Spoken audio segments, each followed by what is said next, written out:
বাংলাদেশে ইসলামী চরমপন্থার কোনো সুযোগ নেই বলে মন্তব্য করেছেন অন্তর্বর্তী সরকারের প্রধান উপদেষ্টা ডক্টর মোহাম্মদ ইউনূস। প্রভাবশালী ব্রিটিশ গণমাধ্যম দ্য ইকোনমিস্টকে দেয়া সাক্ষাৎকারে বলেন, ধর্মের বিষয়ে বাংলাদেশের তরুণরা খুবই পক্ষপাতহীন।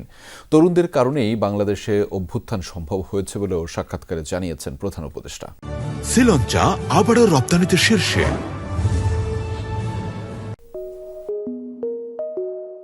2024 সালে ইকোনমিস্টের বর্ষসেরা দেশ নির্বাচিত হয়েছে বাংলাদেশ।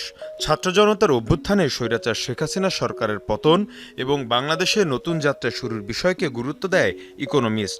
এই ধারাবাহিকতায় অন্তর্বর্তী সরকারের প্রধান উপদেষ্টা ডক্টর মোহাম্মদ ইউনূসের সাক্ষাৎকার নেয় প্রভাবশালী ব্রিটিশ গণমাধ্যম।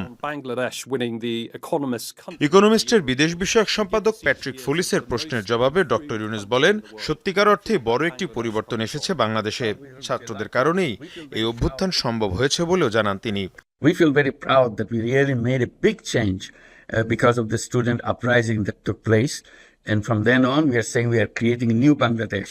সাক্ষাৎকারে বাংলাদেশে ইসলামী চরমপন্থা ফিরিয়ে আসা নিয়ে ভারত ও যুক্তরাষ্ট্রের শঙ্কা উড়িয়ে দেন ডক্টর ইউনূস। বলেন, তরুণরা ধর্মের বিষয়ে উদার।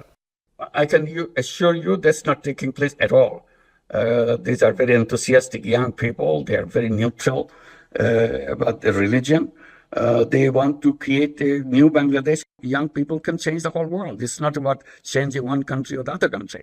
What Bangladesh has done is one example how powerful this young generation is.